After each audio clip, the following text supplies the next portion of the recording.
Hi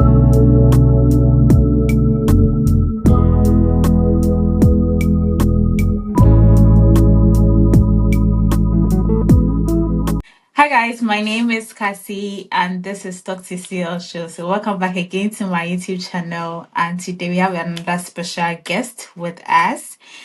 I will let him introduce himself to you, or I'm not going to do the talking about the introduction. He's going to do everything and you all will get to know whom we are going to talk to today. Mm. So hi Abdul, Hey Dorcas, how are you doing? I'm doing good. How are you? I am doing very fine. My name is Abdul Mateen, but I normally just go by the name Abdul. Okay. I I am currently in the United States studying for my master's degree in agriculture and applied economics. And Cassie was Ooh. actually my classmate back in tech when we were taking our undergrad together. And so, I mean, it was really a privilege when she reached out to me that she'd needed a time from my end to come on her show. And then, I mean, what better way could I have, said Oh. yes to my friend. So yeah, we are here today. And thank Yeah, you so much for honoring my invitation. I really do of course, you're appreciate it. welcome. Okay, Yeah. so let's start right away. I Right. mean, I know you're doing a cons there. So like is it a scholarship or it's you funded the whole program yourself? Okay, so yeah, I am on a full scholarship, but over here in the States, I don't know for other countries, the Okay. scholarships come in the form of like an assistantship. And so I am on a full assistantship. So in that regard, I don't pay my tuition, I don't pay fees, and I don't pay health insurance. And then at the end of the month, I'll be given, or I'm being given like a monthly stipend to support my living expenses. So, yep, I'm on a scholarship. Okay. First of all, how did you go by with like your process when you were starting? Was this something you you applied was you were done with your undergrad, or it took you a while before you did the application? Yeah, so right after undergrad, I started. I mean, I had thoughts of, coming to study abroad, but that thought wasn't really kind of like solidified until after like 2 years after my undergrad when I finally decided that, I mean, it was time. So, um, I thought to myself, I wanted a postgraduate degree, but right after undergrad, I didn't kind of have that like sense of direction first. So I worked a little while, and so whilst I was kind of like in industry, and then as times goes on, like you discover your interest and what have you, and then I decided it was time for me to go for postgraduate, right? And so. Okay.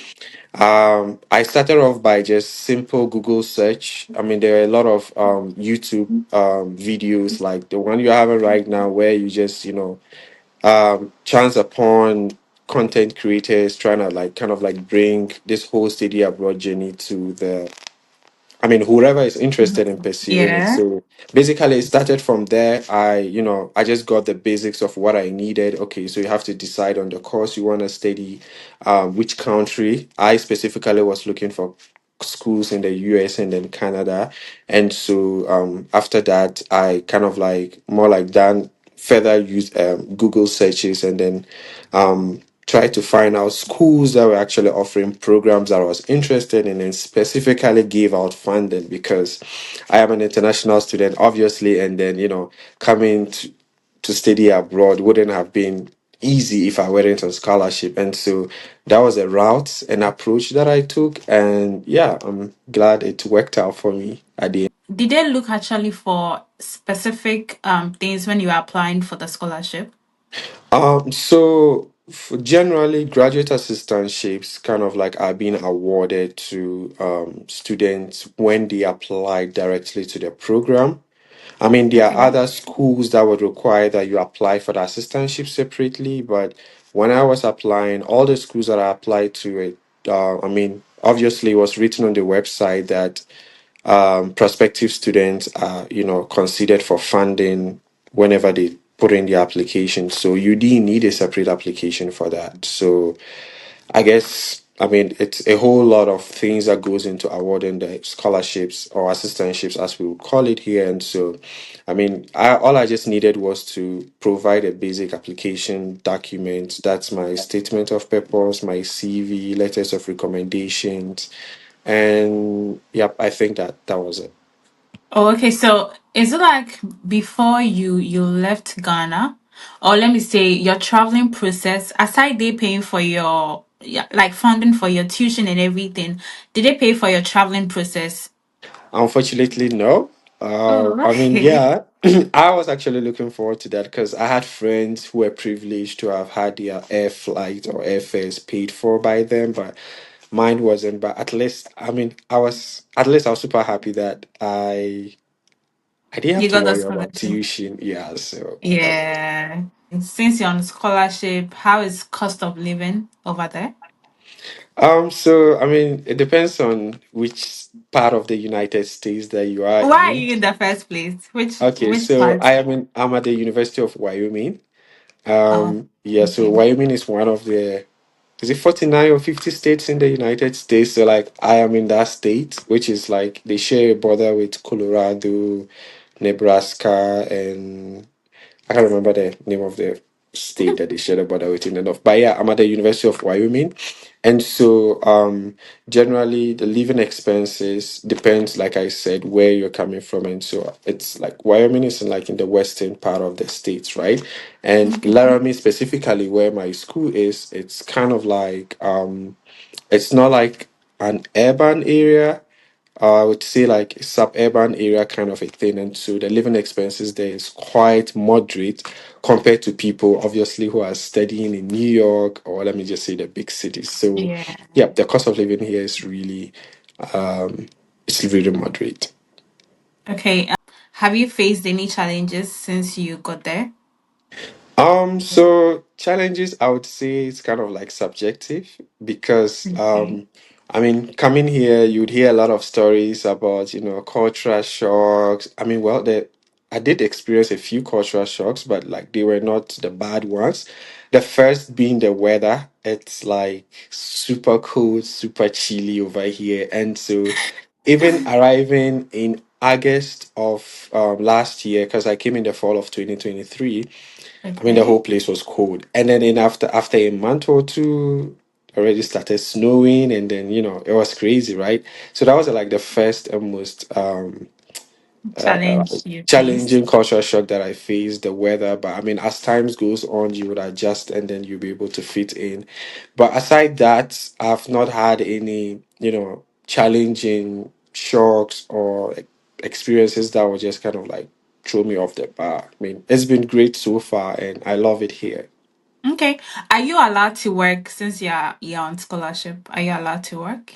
No. So the way the assistantships work here, it's, I mean, generally, a student with or without assistantship, you are, since you are an international student, like you are being bounded by immigration laws to kind of like work 20 hours a week, right? Okay. But since my assistantship is a form of like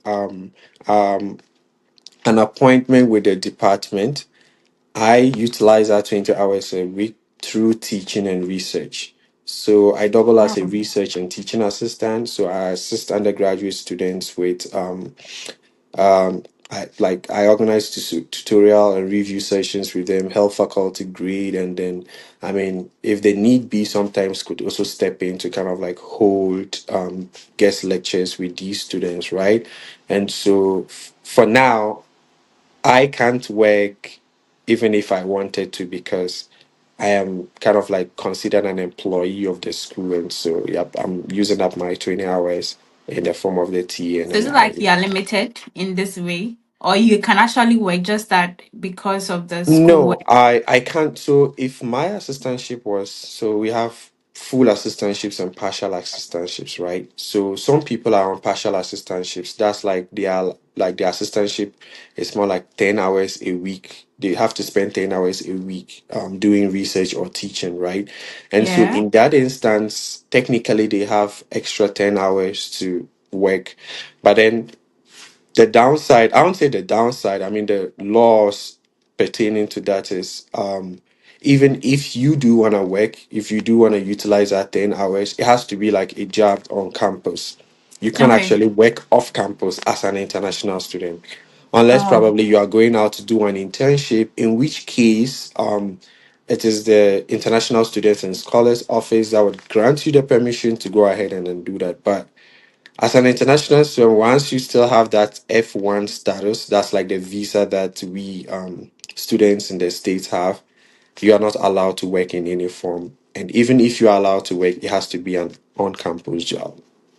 oh, okay. So it means you stay on campus, right? Um, I don't stay on campus. So the way the whole thing work is this the stipend basically is just like, okay, get is the stipend for doing the teaching and research whilst you're on a scholarship. And so based off on this stipend, you then decide where you're gonna stay. I mean, you're basically gonna decide what you're gonna do with the money, right? So I Okay. am staying off campus because the on-campus apartments are like super expensive, and so I mean, obviously, we are living off student budget. You want to get like a moderate or decent kind of like a place to stay in, whilst you can be able to just take care of yourself without having any Okay. challenges whatsoever. Yeah. And how is the transport system like? Is it difficult to um So go to Laramie, work? it's kind of like a very small city, I'd say. Like, there's not much going on there except a lot of outdoor activities. I mean, we are surrounded by mountains and then what have you, right? And for me, I just live across the street to campus. Like, I literally just wake up, come out from my room, and in 5 minutes I'm on campus. So, but Oh, generally, too, like the transportation system within the city is really good because when school is in session, the school have like shuttles like we did in tech that goes oh, yeah, that goes around from the residence hall to campus, like it goes around everywhere. So I guess those who need it don't actually have problem, accessing it. And then also aside that, there's this bus services that we have. We call it a safe ride. That one, it goes beyond just around the campus area. I mean, it's kind of okay. like it's within the city, wherever you want to go. All you just need to do is you have the app, you request the ride come and pick you. If you're going to Walmart, if you're going Is it to, not expensive? it's free actually. Ah, okay. Yeah, I mean, both that one and then that of the campus shuttles are all free means of transportation. So yeah, I mean, I've used it. I've used it a couple of times, but I mean, like looking at where I'm staying in campus, I don't really, it's not really something that I need. So, yeah. Comparing both education, I mean, you schooled in Ghana and now you're schooling in the US. Okay, I know that one you did degree and now you're doing master. So definitely there's a difference. However, you can talk about the education system a bit. How do you see it in general? Well, I'll see it to be a more challenging but rewarding experience than I did in Ghana. I mean, it's basically the same, right? It's just obviously the same. I mean, astute lecturers who are taking like interesting courses and all that. But the only difference here is over here we have like very small class sizes. So it kind of Okay. like makes the whole teaching and learning environment very intimate. And Intimate. so, unlike you in Ghana, you have a class size of about 200, 300. I mean, over here, the small class sizes will actually like shake you a little bit because, I mean, it's very intimate, right? And then so you get to have this Okay. one-on-one discussion with professors, and then the another kind of like difference that I have experienced here that I haven't in Ghana was the weekly assignments and project works that you have to submit as a graduate student. And so, I mean, that is something that's also kind of like quite different from what we kind of like experience in Ghana. And also Okay. more like combining academics, I mean, taking coursework, working on my research, doing teaching again is another, separate area that actually kind of like new to for the very first time because in Ghana we didn't have to Yeah. combine research and teaching and coursework at the same time. So So, but then so far, it's like I said, it's largely a small class size. The professors have ample time to kind of like address each student needs. I think that's one of the, you know, one of the great things that I love about the educational system here, and specifically my school, because it's like the professors are there to provide you with the necessary guidance, like one-on-one guidance that you need to succeed in graduate school, because graduate school is challenging, right?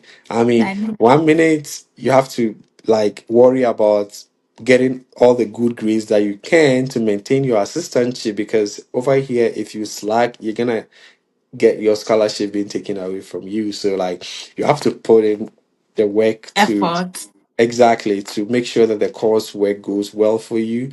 At the same time, too, you also have to make time to work on your research, because I mean they go hand in hand, right? Yeah. And also do a lot of teaching and research stuff. It's a Why do lot, they but have? Sorry, excuse me. Do they have like a specific grade that you're supposed to like get or match up if you are on scholarship? yep. So in my school, the minimum cutoff GPA that you should expect to get every semester is a 3.0 and above to maintain your scholarship, right? But the Okay. grading system here is a little bit different than what we know in Ghana, because in Ghana, to be able to get an A in tech, the CWA system was like 70 and above, right? But Yeah. here, to be able to get an A, it has to be 90 and above. And then, mind you, this is like this grade Ooh. is cumulative, like right from the beginning of the semester. So, like in a particular course, you might be taking a course that would give you 10 assignments, 10 quizzes, 4 homeworks, what have you. So, you consistently have to maintain like a very strong grade to be able to finish that course with an A. And I mean, in the worst case scenario, you can end with a B. That's like between 80 and 89. So you're basically kind of like restricted between that Okay. area. And so to maintain your assistantship at the end of the semester, once the final cumulative GPA is in, you have to get a 3.0 and above. And then, yeah. Okay. Do you have a social life? Because with all this you are saying, it's like you have to be with your books all the Well, time. And yeah. I know you're a social media person. I know you are not a Well, I dull mean, person. looks like everything changed for us. I mean, we are growing, right? We are learning, and then Okay. I mean, but I wouldn't say I don't have a social life, because I've made lots of great friends here, and then I Okay. mean, I can be on my books or by my laptop 24/7. I mean, and I Yeah. travel a lot too. I mean, my I friends would can see actually, that. I yeah, know my you. yeah, my friends would say, "Oh, Abdul is always travel." I mean, like, yeah, there's time for everything. It's just about you just learning um to know what strategy works best for you. I Okay. don't wait till last minute before I start studying for a course. Like, I just start studying from the onset, and so maybe when there's an exam or a quiz, what it would just do for me, it's more like a revision that I have to take, right? And so Okay.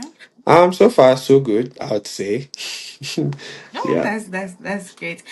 Okay, so let's shift a bit. How did you feel when you first entered US? How was the feeling like? Um to be completely honest, before actually coming here, I mean, the moment I got my visa and then I was leaving Ghana, it was I would say I didn't have any expectations though, but then I just felt like, okay, like this is an opportunity that I've been longing for, and then like it's finally You here, right? finally here. But when I got here, much didn't change. Also, partly because my school has a lot of Ghanaians, and then the Ghanaian community there Oh, was super welcoming, and so like oh, I okay. instantly just still felt like I was You are home. at home. Okay. Exactly, and it has been like that since. And also, I have a lot of family members here as well, where we just stayed in Ah, touch, and then well, I'll say something like nothing really. I don't know. Yeah, I didn't have expectations. is Maybe it that's fun just staying in the US? okay. I mean, what's your definition of fun? Okay. I mean, you see, for me, like this here, I feel like it's not fun here because, in terms of, it's like school, work, home.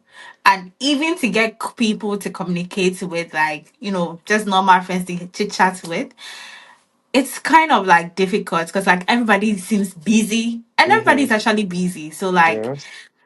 comparing to it in Ghana, whereby if I pass here, I will see someone shouting my name or you see people chatting and all of that. But here you don't see it. It's like that. Like I don't see it I like that here. So I yeah. don't know. So I mean, based off But of what you said, I think it's like an individual thing. For me, okay, it's fun because, like I said, I've made great friends. The great Ghanaian friends. community here is super supportive. I live in a three-bedroom apartment. All my roommates are all Ghanaians. I mean, and so Oh, and you like don't have a problem. exactly. And we have a lot of our friends coming around most of the time. We go around every now and then. Somebody would have a birthday party. They will invite all of us. We'll meet. We'll have fun. We laugh. I mean, even on campus, you're walking around, you see somebody you know, you say hi, you go to your office. And so, I mean, when I came, the second year graduate student, one of the second year graduate students who was in my department was also a Ghanaian. And so, like, I get to the office, I see her, we interact, we go home the next, I mean, so the cycle kind of like continued. The only, on fun part I would say is, I was more like attached to my family a lot back in Ghana, right? And so right now that Okay. kind of long distance, and sometimes you just wish you're home, you're having all the fun times with your family, but I mean, you are just about 1,000 miles away, and then you absolutely can't do anything about that. But aside that, it's been fun, and I love it here. I won't lie. Okay. Okay. You Yeah. love it then. It means you're not going back to Ghana. I mean, I didn't say I wouldn't go back to Ghana. I just said I love it here. Wait. So after school, what next? Are Yeah, you so going back or we are staying? um so the plan is to go on to get my PhD, hopefully. Okay. And if I should get a PhD, I mean, that would mean extra time for me to stay in the US. But then I do have a long-term goal of going back to Ghana. So, one thing you don't know is before I left Ghana, I had an organization. I co-founded an organization with like some of my friends that we had an internship with together. And so Okay. remember at the beginning of the video I told you that I mean I had this plan of coming for graduate school, but I needed a reason to come. And so one of Okay. the reasons for which I came was because of the organization. So I had an internship with a think tank in Ghana, that's Africa Center for Energy Policy, and the internship was super helpful. It opened me up to a lot of things, a lot of potential areas that I could venture into. And so I started picking up interest in agriculture, environmental, and energy economics. And so, based off on that experience, we kind of like co-founded a youth-led organization. Maybe that would be a topic for another day. But yeah, Okay. Sure. whatever we do within the organization, kind of like reinforce my mission of pursuing a career that would help me come out and focus on policy and research in the area of energy and environmental sustainability and all that, right? And Okay. so the organization is still running, right? And although we kind of like transferred some leadership to people who are currently in Ghana taking care of it, I mean, I still feel like I have an obligation. And so one of the reasons that kind of like prompted me to come study abroad is the United States being one of the great economies. You have a lot to learn here, and then whatever knowledge that we get, you can kind of like repatriate it back home to benefit Mhm. your people, yourself, and then just basically create the change that we are looking to see. So The very first Ghanaian who ever said, I want to go back home yeah, in the after long school. run. In a long run. In a long Yeah. Because hardly do people tell you this because most people I tell you, I what am I mean, going to do there? so that's the thing. We actually take this popular cliche likely. There's no place like home. I mean, home It's true. is There's no like place like home. I miss yeah, Ghana a yeah, lot. yeah. I mean, if Ghana were to be functioning like those great states that we all look up to, I mean, I'm not sure anybody would want to leave, right? Nope. Yeah. Nope. So I mean, yeah. I get it. So, like during your school process, I mean, you've been there for a year. How long is your course? Is it 2 years? Yeah, it's a 2 year program, and I've been here a So do you little do over a year. internships alongside or? Yeah, so if I wanted an internship, I would have, but so during the summer, just this past summer, I I didn't do an internship because my department was still paying me to stay back and work on my research. Oh, And okay. so I didn't bother looking for an internship to do whatsoever. But if I wanted to, that I mean, there's an opportunity for international students to have internships. But for my Internships. program, internship is not like a requirement. Unlike some programs that it is a requirement, it wasn't a requirement for me. So, and then I mean, I was being paid to stay over in the summer to work on my research, and so I had to take up that opportunity so that I could graduate on time. Oh, okay. That's good. And in the US, how do you see like I don't know, I know you're not done with school, so maybe you can't talk much about it, but then in general, is it easy to find job after school? Well, I mean, easy to find job is subjective. I mean, there's jobs everywhere. So it all Okay. depends on the kind of job you want, You right? want? Okay. Exactly. And also um the opportunities that job provide. So like Okay. and I'm sure you're familiar with this whole thing. International students are kind of like limited when it comes to the number of hours, yeah, visa status and all that. So Yeah. here, Everywhere. yeah, we are constantly looking out for jobs that have the potential of, sponsoring you, I mean, to work. So here in the States, we have something we call like the OPT, the optional practical training. Yeah. And so every student is entitled to like a 1 year OPT after graduating. But if you're in a STEM designated program, after your 1 year, you have an additional 2 years, I believe. And so, depending on the kind of OPT that you are, because I'm not sure one would be able to. I mean, some people get lucky. So I just consider all of these things as luck, right? Some people get lucky, they get a job, they file for them, they get their work visa, and then they still continue working. But then it's like after the 1 year, if you've run out of status, you either go home or get another status, basically, right? So I've not Okay. really delved much into the job aspect, of which I will. I mean, hopefully next semester before I graduate, I'll start looking for jobs. So I'm trying to keep like my options open. Um, So you're not you going know, to continue the PhD right away? no, it is the PhDs would also be in the pipeline. I mean, so it's just like an individual preference of kind of like keeping his or her options open because at the end of the day, you don't know where you would land, right? And so even with a PhD, after getting my PhD, I would like to work in industry. And so if I Okay. get an opportunity to, because it was working in industry after undergrad that gave me that sense of direction to come here for my master's, right? So if I get an opportunity to work in industry, I mean, I'm gonna take it because that's just my long term goal or plan, I'd say. Yeah. That's good. So far, have you faced any racism? Nope. And Okay. the funny thing is, I'm in a predominantly white state too, but I haven't, or maybe I have, but I haven't paid Haven't attention been.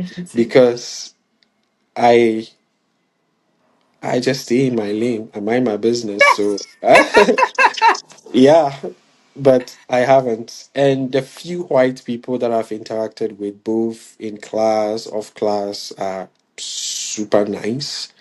I mean, over here, even like the community, like I said, it's a very small, compact community, and people are just nice for no reason. So maybe I have, and I haven't taken note of it, but I mean, I've not been impacted by any racial whatever so far. Yep.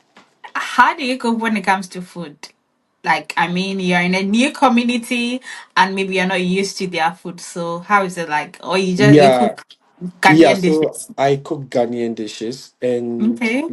we have like an African market in the nearby states. That's Colorado, Denver, and so most of the stuff, and it's like 2 hours drive from where I am currently. So most of the stuff, maybe you hear somebody is going to African market, you can ask them to buy you um stuff Some that you things. need. And then Yeah. every now and then too, we have friends who travel to Ghana either for research purposes or friends who are just coming for the very first time. So when they are coming, just a few Ghanaian stuff that you need and they'll come along with it for you. But I don't have a problem because even in Ghana I used to cook. So Yeah, Chef yeah, Abdul. so you gotta do what you gotta do. So Okay, that's yeah. good. If you are supposed to advise anybody who wants to travel to the US, what would be the from Ghana? What would be the best advice you would give? I'll just say you have to have a purpose. You have to you know, you have to be like you have to kind of have like that sense of direction. Although you shouldn't like it's not like you have to have it all figured out at the same time, but then have a purpose. Because for me, my purpose was I wasn't leaving Ghana to the US for school if I wasn't sponsored. So prior to leaving in Okay. 2023, I got a lot of offers in 2021 and 2022, most of which came with partial scholarships, of which the other partial scholarship, give or take, I can pay for them, right? So I Mhm. was very particular about what I wanted out of all of this because studying is enough challenge than for you to come and then add work, steady work, pay fees. It's a Not lot. And I easy. actually respect those who do that. I knew myself and I realized that I'm that kind of person You that I can't. can cook. So I'd rather stay in Ghana. Keep exploring opportunities, keep working, keep building myself. And so when like that full opportunity that I'm looking for comes, I'll just grab it and then, I won't look back, right? Okay. So I'll just say just have that sense of purpose. Some people also kind of like feel like they're kind of like desperate to leave. Well, it depends. Everybody and the personal challenges that you are facing whatsoever. But in whatever you do, the reasons for which you are doing it should make sense to you. Because at the Okay. end of the day, you have to be responsible for the choices you make You because mean you are an yeah. adult and all that. So that's just the advice I'll give. Just And talking about desperation in terms of people wanting to relocate, considering whatever that is happening in Ghana now, okay, would you advise, as this is like a different question among all of it, but then I need to ask, would you advise anybody who has like a well paid job or living, let me say, good or like average to relocate outside to look for greener pastures? so the relocation is, what kind of relocation? Is it to relocate for school, to relocate I for mean, work?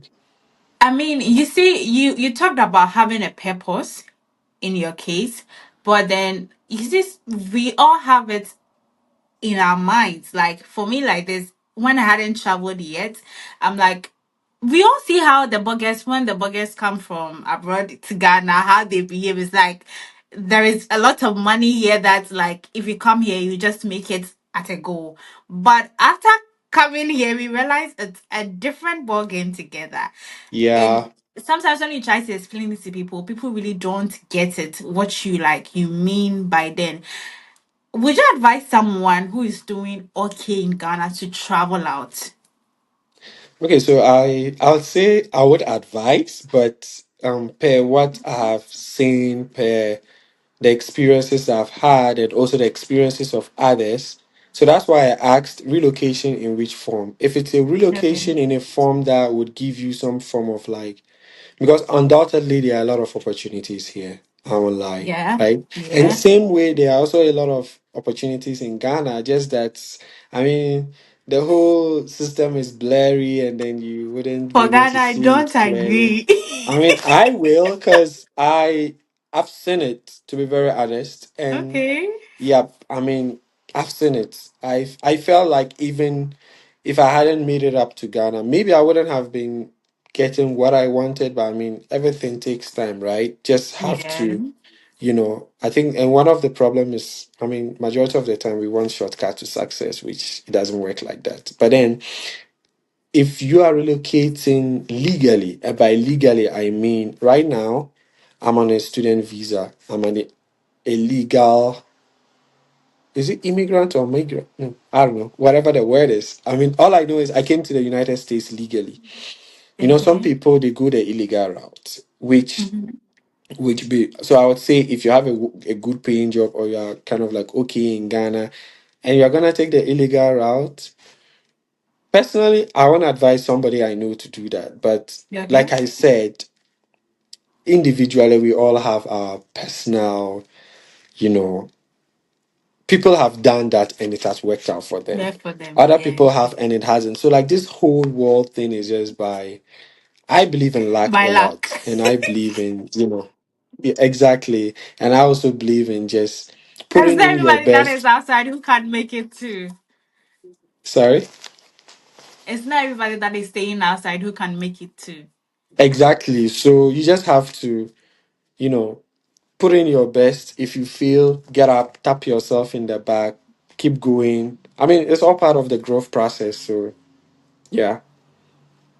Okay, and that's good. Lastly, having a normal relationship. Okay, yeah. I mean, so like you rightly said at the beginning of the video, everyone is busy here. Like you wouldn't find anybody that isn't busy. At every step of the ways, you have something to do. Whether school is in session, whether it's vacation. I mean, it's life. And Yeah. I wouldn't even say in US, I would even say even in Ghana, like we are adults now. Like you have to put in the necessary measures to make sure that you are living, you are surviving, right? Mm-hmm. So, I mean, relationships in general, I would say I've been fortunate to have friends, or let me just say, yeah, I mean, loved ones around me who understands that at this point our schedules wouldn't permit us to be like we used to, right? But with the little chance that we get, we try to spend it with our Together. loved ones and make good use of it as much as possible. So I've been able to juggle that pretty well. And Okay. my family have been able, I mean, they've my family and friends have been supportive in that regard, right? So we talk when we have the time. But if we don't have the time, I mean, we have to go out there and then keep doing what we have to do to make a living. Yeah. Yeah. That's so cool. So cool. So literally this is all the questions like I wanted to ask you about in Okay. general, your life there and so far how it's going. I didn't know you were on scholarship though, but Oh, yeah. really? Yeah, I thought you were founding it and I'm like, how are you doing? Because I know US is quite expensive. Oh, Because I know in no. Germany here, most of the public schools are tuition free. So Mm, we are not really paying any tuition here. Yeah, okay. unless private people. So I thought maybe you were funding it yourself. I'm like, how are you able to Nope. do that? I can afford that kind of money. It's actually quite a huge amount of money. Yeah, it's a lot. Okay. So basically that's all what I wanted to ask and also know much more about living there. Yeah. And that is the end of our interview so far. I mean, And I it really was enjoy talking to you because, like, same here, Dorcas. you Yeah. really did well. And Thank thank you. you for talking to my viewers as well. I really do appreciate it. I do. But then before you leave, I want you to tell my viewers something. I mean, before I sign off, I'd like to also thank you for having me on your show and for allowing me an My opportunity to pleasure. share my little experience. And I hope this experience would, one way or the other, help one or two of your viewers to also take up the challenge to pursue things that are of interest to them and what have you.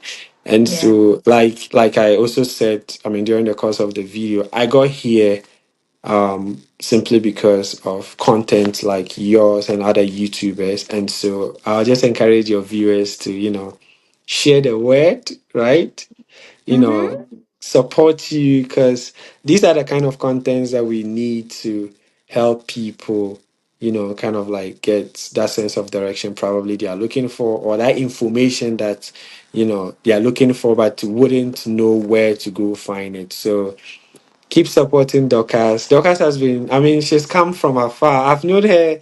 I mean, I literally was with her when she started this whole YouTube stuff with, I think you started with beading, you started with Yeah, hair. I mean, I still have that channel over there. I'm okay, all actually right. handling 4 channels. So this is Okay, my you fourth see, channel. so yeah, I love the group for you, and so you guys Thank should you. share, comment, like, subscribe, repost, retweet, whatever it is to get it out there. Yeah, Thank you so much. I really do you're appreciate welcome. it.